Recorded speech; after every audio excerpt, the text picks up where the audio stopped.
Chapter 21. Assuming the Mantle. Kara had no idea what was going on until Alex whispered in her ear frantically, "It's Lex Luthor." That name rang a bell. Then Kara remembered what Lena had told her about her brother, about the abuse, and what Eliza had told her about his criminal past, and his run-ins with her cousin. Lex didn't look like a madman. He looked attractive under the setting sun, but he didn't look extraordinary in any way. He wore an ordinary suit, not unlike the suit Jeremiah had worn to work every day. He looked healthy and strong, but not more so than half the teachers at Leesburg High. His red hair was well styled, but he was balding in the middle of his head. The only thing noteworthy about him was the way he talked, which was simultaneously polite and authoritative. "Hello, Eric," Lex continued, as the young man's face turned red with both fear and fury.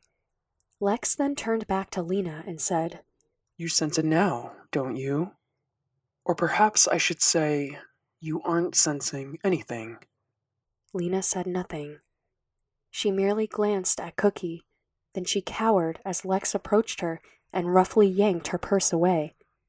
He handed her purse to one of his lackeys, who searched through it, tossing anything he wasn't interested in to the ground, while Lex stepped back and pointed to the large black van in the driveway. "That's why you can't sense anything. Not the van, but the small box on top. A quantum field collapser. It stops the transmission of mental activity outside of our bodies. If I turn the power up, we would have difficulty even thinking inside our own heads. It's not that I have a problem with your power in principle, but I can't very well have you spying in our heads while we kidnap you." Lena blinked at the directness of the threat and then pleaded, "But what about my friends?" "I was only planning on taking you," Lex said innocently, but then looked the four teens over admiringly. "But we have unfinished business with Eric, too. You don't mind coming along, young man, do you? We can't be leaving loose ends around, making lots of noise either. Maybe these other girls wouldn't mind helping us with our experiments, too." The henchman pulled out a flip phone out of Lena's purse and handed it to Lex, who flipped it open. "All of you girls seem to have these things these days," he said, as he looked at it admiringly.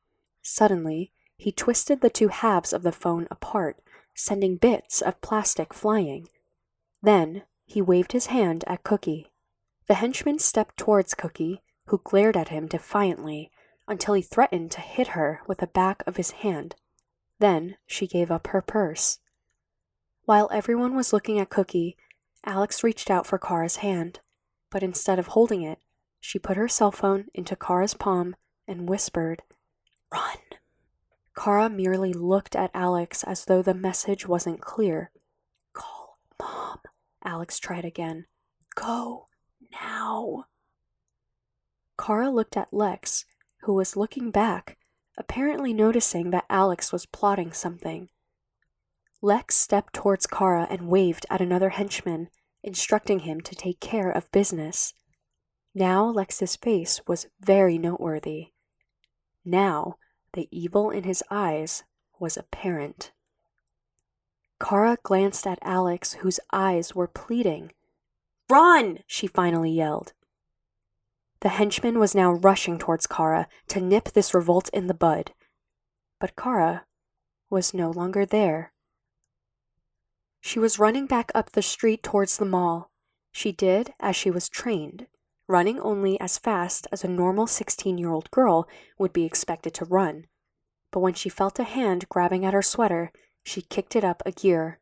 A moment later, the man proved to be quite the physical specimen, as his hand clamped onto her waist. Without even considering what might be believable, Kara yanked her hand away, throwing the man off balance and into a telephone pole as she made a 90-degree turn and disappeared into the backyards of the row of houses. Once out of sight, she literally flew back up the parallel road behind Lena's house, where she could spy on what was going on with her friends. Lex and Kara's friends were still looking down the road, where two henchmen were now searching for Kara. Lex frowned. The sky was getting darker by the minute, meaning that Kara would be that much harder to find. And after about 30 seconds of watching them search, he whistled, and the men returned to him like two well-trained dogs. Take the others inside. He spat at the men. Think you can handle that? Kara watched anxiously as Lex's lackeys roughly shoved the 4 teenagers into the van. Kara was shaking with indecision. If those brutes hit any of her friends, she decided she would intervene, regardless of what secrets she was supposed to keep. Kara was confident that she could handle these thugs, but she remembered that Lex had survived confrontations with her cousin. Perhaps she shouldn't feel so confident.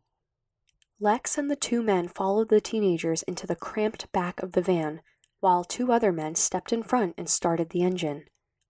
Kara felt her heart pounding so hard that it was almost all she could hear. She didn't know what to do. Then she remembered the phone in her hand.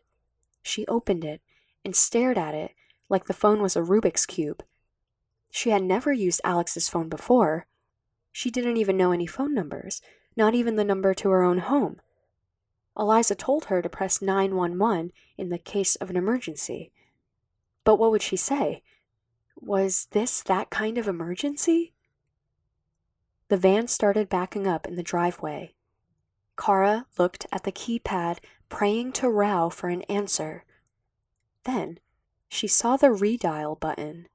She pressed it, and a second later, she heard ringing. The van was stuck for a moment, trying to maneuver around a car parked across the street. "Alex?" said Eliza on the other side of the phone, her tone a little angry. "Where are you?" "Mom," Kara said, with the image of her mom back in Krypton in her mind. But Eliza would do. "Kara?" Eliza replied with a puzzled tone. "Where's Alex?" "Lex Luthor has her!" Kara cried. "He came out of nowhere!" "What?" Eliza yelled. "He grabbed Alex and our friends, but I escaped," Kara said quickly, as the van finally cleared the driveway completely and kicked into first gear. "They're starting to drive away and I don't know what to do. Should I stop them? I think I can." "No, Kara, but don't lose sight of them. Don't let them see you following them, but don't let them get away, even if you have to reveal yourself." "I won't," Kara said, with determination now fixed on her brow. The van picked up speed as it cruised down the street, and Kara hurried out from behind the house and began to run after them. After running for about 50 yards, she remembered that the van had mirrors. Without a second thought, she jumped up in the air and floated higher until she was hovering just above the tree line. The sky was growing darker, but the sun had just gone down, so she knew she was still visible. So she floated higher. Maybe if someone saw her, they would think she was a bird. "Kara!" The phone called out urgently. "I'm following them," Kara said, as the van turned onto the main street and picked up speed. "Stay with them. I'll call your cousin. He'll know what to do." Eliza said. "I'm hanging up now, but I'll call back soon. Or he will." Kara breathed more easily as she followed the car, now going near highway speed. The wind knocked her shoes off her feet, and she had to hold on to her skirt or it would blow right off her hips. She felt awkward and more than a little nervous, but her confidence was growing. This was a frightening moment in her life, but at the same time, this felt like something she was meant to do. If her powers had any purpose, wasn't it for moments like this?